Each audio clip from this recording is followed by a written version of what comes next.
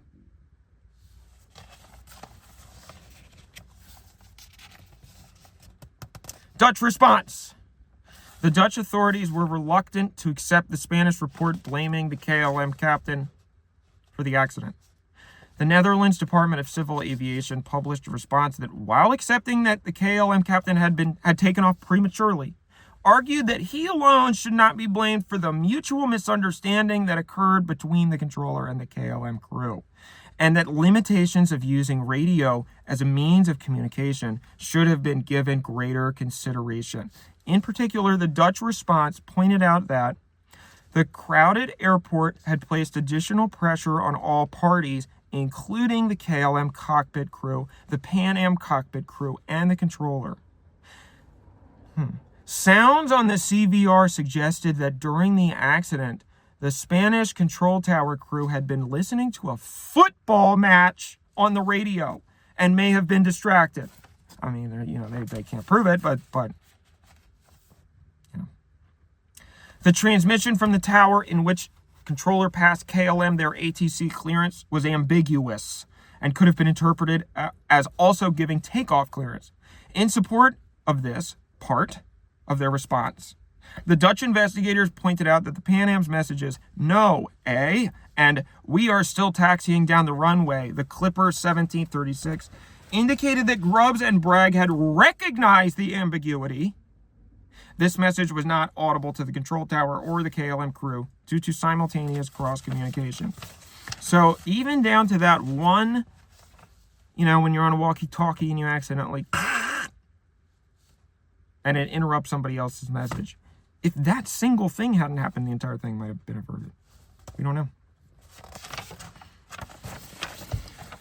The Pan Am had taxied beyond the third exit. Had the plane turned at the third exit as instructed, the collision would not have occurred. Although the Dutch authorities were initially reluctant to blame Van Zanten and his crew, the airline ultimately accepted responsibility for the accident. KLM paid the victims' families compensation ranging between $58,000 and $600,000, or in today's money, $308,000 to $3.2 million, adjusted for inflation. The sum of settlements for property and damages was $110 million, or $584 million today. An average of $189,000 or $1,004,000 today per victim, due to limitations imposed by European compensation conventions in effect at the time. Speculations. This was one of the first accident investigations to include a study into the contribution of human factors.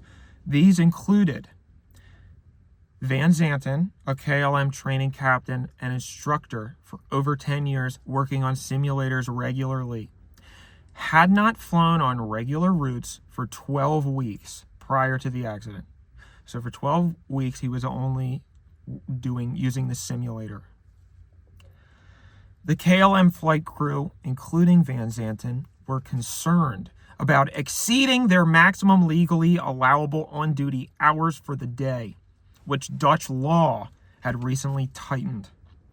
This influenced Van Zanten's decision to refuel at Tenerife for the flight to Amsterdam after as brief a stop as possible at Las Palmas. So, yeah. The apparent hesitation of the flight engineer and the first officer to challenge Van Zanten further. The official investigation suggested that this might have been due to not only the captain's seniority in rank, but also his being one of the most respected pilots working for the airline. The first officer had intervened when Van Zanten first opened the throttles, but had then failed to do so on the second occasion. So that must have been very hard for him, and he tried. Even though the flight engineer had indeed asked the captain whether or not the Pan Am was clear of the runway, he seemed reassured by the captain's answer. The co-pilots had clearly challenged the captain's decisions, but were not insistent enough to convince him to abort the attempted takeoff. The flight engineer was the only member of the KLM's flight crew to react to the control tower's instruction to report the runway clear. This might have been due to his having completed his pre-flight checks, whereas his colleagues were experiencing an increased workload just as the visibility worsened. The ALPA study group concluded that the KLM crew did not realize that the transmission, Papa Alpha 1736, report the runway clear, was directed at the Pan Am, because this was the first and only time the Pan Am was referred to by that name. Previously, the Pan Am had been called Clipper 1736, using its proper call sign.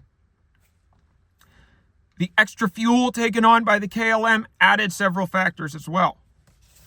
Takeoff was delayed by an extra 35 minutes, allowing time for the fog to settle in. More than 45 tons of additional weight were added to the aircraft, increasing the takeoff distance and making it more difficult to clear the Pan Am when taking off. The increased severity of the fire caused by the additional fuel ultimately led to the deaths of all those on board. So that one decision added those factors that,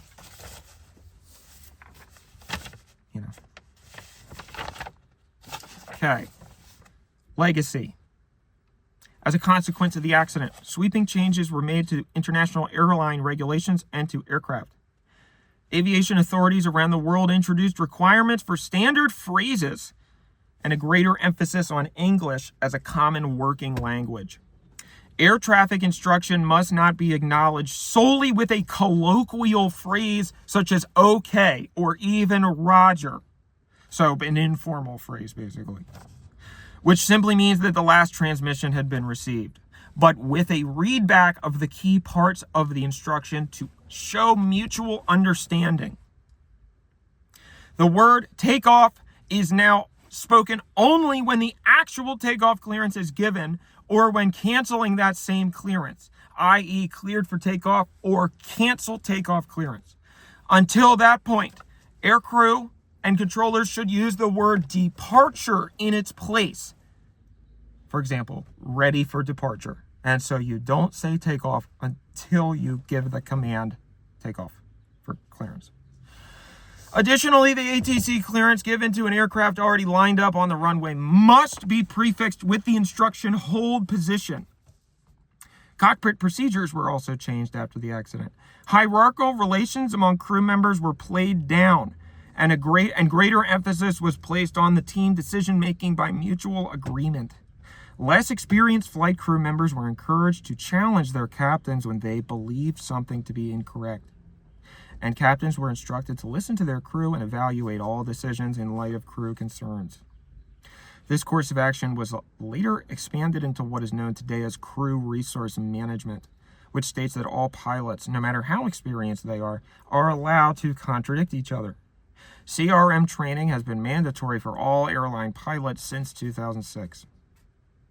In 1976, a second airport was opened on the island of Tenerife, the new Tenerife South Airport, which now serves the majority of international tourist flights. Los Rodeos, named Tenerife North Airport, was then used only for domestic and inter-island flights until 2002, when a new terminal was opened and Tenerife North began to carry international traffic again. So, one of the other big contributing factors is the fact that the airport that Tenerife had was on the north side of the island, on a side of the island that is facing the ocean and thus getting bombarded with the clouds. If you watch my channel a lot, you know about the marine layer, these clouds that form because of maritime influence. And the new airport is in a different part of the island, which doesn't have to deal with that. So the first airport was essentially in the worst possible spot. And the Spanish government also installed a ground radar system at Tenerife North Airport following the accident, which they didn't have before. Memorials. A Dutch national memorial and final resting place for the victims of the KLM plane is located in Amsterdam. There is also a memorial at the Westminster Memorial Park and Mortuary in Westminster, California. In 1977, a cross in Rancho Bernardo, San Diego, California, was dedicated to 19 area residents who died in the disaster. In 2007, the 30th anniversary marked the first time that Dutch and American next of kin and aid helpers from Tenerife joined an international commemoration service held at the Auditorio de Tenerife in Santa Cruz. The International Tenerife Memorial, 27 March 1977, was inaugurated at the Mesa Mota on 27 March 2007. The monument was designed by Dutch sculptor Rudy van de Wint. So, the Tenerife Airport disaster.